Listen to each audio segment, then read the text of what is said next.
재미있게도 우리가 미국에 대해서 큰 소리 칠 수 있는 부분이 하나 있습니다. 그 카드가 한 장이지만 강력한 카드.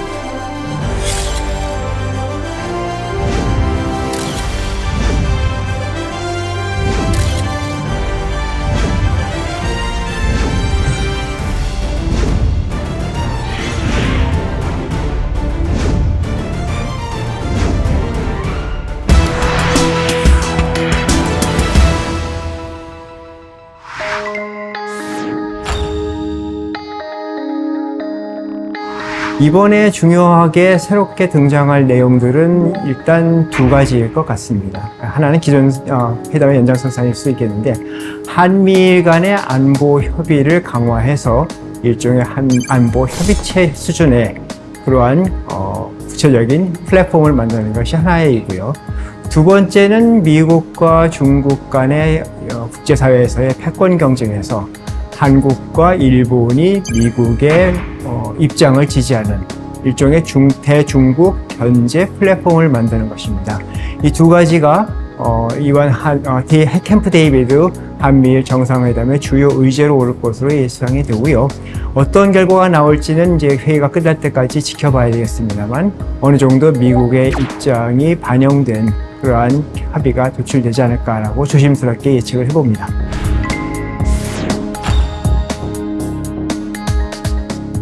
광복절 기념식 경축사에서 윤 대통령께서 말씀하셨습니다만, 한반도의 안보가 결국은 대서양의 안보, 그리고 인도태평양의 안보와 다 직결된다고 했는데, 안보는 어느 한 지역의 문제가 아니라 이제는 글로벌 안보라는 그런 시각에서 바라봐야 될 것 같습니다.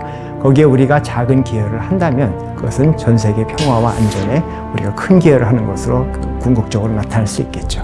북한 문제도 상당히 중요한 비중을 차지할 겁니다. 왜냐하면 그 핵미사일에 대한 위협을 우리와 일본이 이제 거의 동일한 수준으로 느끼고 있기 때문에 이것에 대한 적절한 억제 내지 방지 시스템을 갖추는 것이 이제 필요하겠죠. 다만 우리나라도 일본도 미국이 가지고 있는 미사일 방어 체계에 편입되기를 원하지는 않기 때문에, 실제로 미국이 많은 정보를 실시간으로 공유를 해주면 우리나라와 일본이 이것을 감시하고 추적하는 그런 형태의 정보 공유 안보 협의체를 갖출 것을 희망을 하고 있는데, 미국도 역시 입장이 동일하다고 보입니다. 그래서 캠프 데이비드 한미일 정상회의가 끝나고 나면 적어도 원칙이라는 그 명칭 하에 한미일 간 정보 공유, 그리고 핵미사일에 대한 공동 대응, 이런 것들을 강화하는 그러한 내용의 성명이 발표될 것으로 보이고요.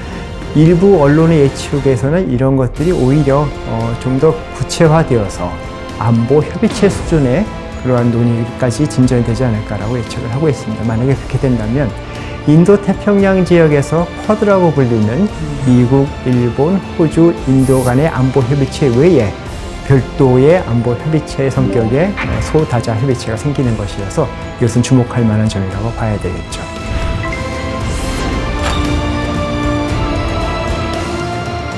그 반도체를 예를 들어서 말씀을 드릴게요. 미국의 경우에는 반도체 공급망을 우방국 중심으로 구축한다는 그런 하나의 원칙을 세우고, 그리고 가능하다면 미국 내에 반도체 공장을 많이 건설해서 미국이 반도체를 적시에 공급받을 수 있는 그러한 안정적인 공급망을 확보하기를 원하고 있습니다. 그런 걸 요구할 수 있겠네요. 네, 그래서 지금 우리나라에도 이미 요구를 했고요.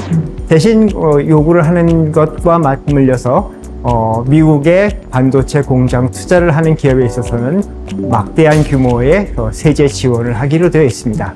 우리나라 삼성과 SK도 이러한 약속을 믿고 미국에 투자를 하기로 이미 결정한 상태인데요. 반대급부가 따르는 것이 있습니다. 무엇인가 하면 미국에서 지원을 받아서 미국의 반도체 공장을 건설하는 그런 기업들의 경우에는 중국에 투자를 해서는 안 된다는 일종의 반대급부가 따르게 되어 있는 것이죠. 이러한 부담을 미국의 지원을 받는 그런 반도체 기업들이 져야 하는데, 현재로서는 우리나라가 약간 그러한 엄격한 규제에서 유예를 적용받고 있습니다. 무엇인가 하면 중국에 이미 반도체 공장을 가지고 있는 기업들의 경우에는 생산 능력을 과도하게 확충하지 않는 상태 한도 내에서 이러한 공장들을 계속 운영할 수 있는 그런 예외를 적용받고 있는 것인데요. 문제는 이러한 이해가 1년 단위로 갱신되어야 된다는 것이 문제입니다. 그래서 우리나라 기업들이 언제까지 중국의 공장을 유지할 수 있을지에 대한 이제 불안감이 있는데, 우리는 이것을 미국에게 좀 더 장기간 그런 유예를 적용해 달라고 요구하고 있는 실정인데, 이번에 한미일 정상회담에서 이런 문제까지 다뤄질 것인지 한번 지켜봐야 될 것이라고 생각합니다. 지금 현재까지로는 미국과 우리나라의 협의는 잘 되어 있다고 생각을 해요. 그 인플레이션 감축법에서 제공하고 있는 각종 세제 혜택이라든지 보조금은 원래는 그 미국 내에서 그 최종 제품이 제조되었을 경우에만 보조금이나 세제 혜택이 주어지는 것이었는데, 이것을 이제 부품 수준으로 그 규제 범위를 좀 더 낮췄던 것이죠. 그래서 우리나라가 많은 혜택을 보고 있는 것이 사실입니다.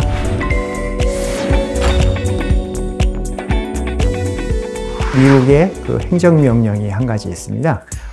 미국 기업이 중국의 핵심 기술에 관련해서 투자를 할 때는 미국 정부의 심사를 받아야 된다는 그런 행정명령인데요. 이것이 사실 미국과 중국 간의 기술 패권 경쟁의 아주 핵심적인 그런 기술들입니다. 예를 들자면 반도체, 그리고 AI용 기술들, AI용 반도체, 그리고 양자 정보 기술, 이러한 기술들을 미국 기업들이 가지고 있는데, 이러한 기업들이 중국에 투자를 해서 이런 기술을 중국 내에서 생산하게끔 하려고 한다면 미국 정부가 안보적인 관점에서 이런 것들을 한번 들여다보겠다는 것이죠. 그래서 이러한 기술이 중국으로 이전됐을 경우에 미국의 중심국으로서의 지위가 흔들린다고 판단이 된다면 미국은 이런 투자를 용인하지 않겠다는 그런 행정명령을 발했습니다. 여기에 이제 미국 기업들은 약간 중국에서의 그 사업계를 잃어버릴까봐 전전긍긍하고 있는데, 미국 정부의 입장은 현재로서는 단호해서 아마 기업들이 따라가지 않을 수 없을 것 같습니다. 이러한 입장이 점점 미국과 중국 간의 패권 경쟁이 강화되고 확대될수록 이런 규제의 강도도 강해질 것으로 보이고 확대될 것으로 보입니다. 이것에 대해서는 우리나라 기업들도 상당히 예의주시하고 있는데, 우리 정부도 우리 기업들의 입장을 잘 반영해 주는 것이 앞으로의 한미 간 협의의 중요한 한 부분이라고 봐야 되겠죠. 자국 내 기업들뿐만 아니라 동맹국도 기업들에게도 그렇게 요청을 할 수도 있겠네요. 물론입니다. 이것이 미국의 기업에만 이러한 규제를 적용해서는 중국을 효과적으로 통제하기가 어렵다는 판단이 든다면, 미국은 동일한 수준의 규제를 우리나라나 일본에도 적용해 달라고 요청을 할 가능성이 있고, 실제로 반도체 생산에 필요한 핵심 장비는 일본이 기술적으로 굉장히 앞서 있는데, 이런 반도체 장비들이 중국에 넘어가지 않도록 규제를 해달라는 미국의 요청을 일본이 받아들여서 일정 수준 이상의 반도체를 제조하는 그런 장비를 중국에게 수출하려고 할 때는 일본 정부가 수출 허가를 해야만 가능한 것으로 최근 일본이 규제를 만들어냈습니다. 이런 것은 전적으로 미국의 요청에 따른 것이라고 봐야 될 텐데, 우리에게도 동일한 그러한 요청이 있을 가능성이 있어서 우리 정부도 여기 이런 가능성에 대비를 하고, 기업들의 이익과 그다음에 한미 간의 안보적 고려를 어떻게 조화시키는지를 잘 연구하고 그리고 이에 대비해야 된다고 말씀드려야 될 것 같네요.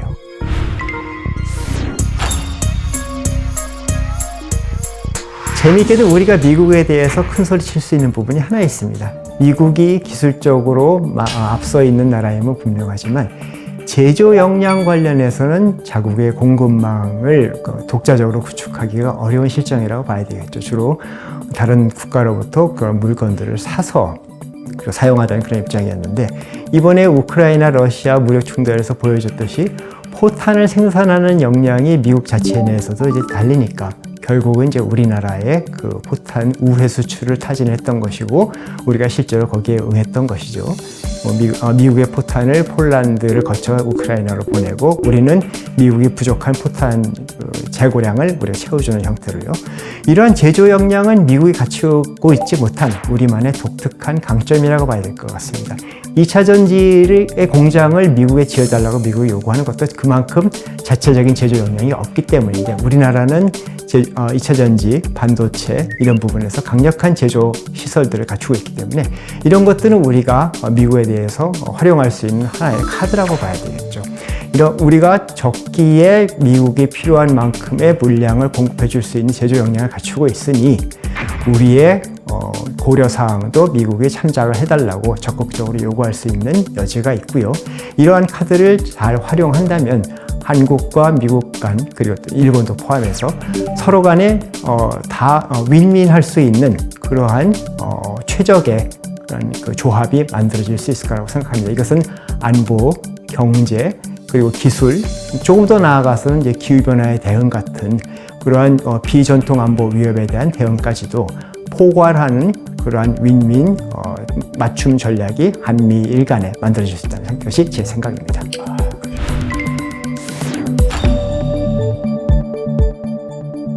한미일 간의 국가는 안보 협의체를 구축을 하는 것이죠. 북한의 핵 미사일 위협에 대비해서 만약에 북한이 핵 미사일을 발사했을 경우 이것을 추적 탐지, 추적해서 파괴할 수 있는 일련의 과정에서 정보를 공유하고 각 국가 간의 군사 역량을 집중하는 그런 협의체를 만들겠다는 것이 하나의 목적이고요. 그 첨단 기술, 이제 AI와 관련된 그런 한미일 간의 협력에 관한 그런 파트너십이 만들어질 거라고 지금 예측을 하고 있습니다. AI 그리고 뭐 배터리 반도체를 물론 포괄을 하겠죠. 그리고 일부에서는 이제 에너지 관련해서도 뭐 핵심 광물의 조달이라든지 아니면 청정 에너지 확대라든지 이런 부분에 대해서도 한미일 간의 경제적 이익을 공동으로 도모하는 그런 파트너십이 만들어질 것을 기대를 하고 있는데 이러한 부분은 우리나라도 필요한 것이고 우리가 또 제조 역량을 앞세워서 적극적으로 전 세계에 어필할 수 있는 그러한 부분이기 때문에 한미일 정상회담을 통해서 이러한 우리나라의 경제적 이익을 도모할 수 있는 그런 여러 가지 계기들이 마련될 거라고 생각하고 이 기회를 잘 잡는다면 우리나라의 경제적인 발전에도 큰 기여가 될 것이라고 생각을 합니다.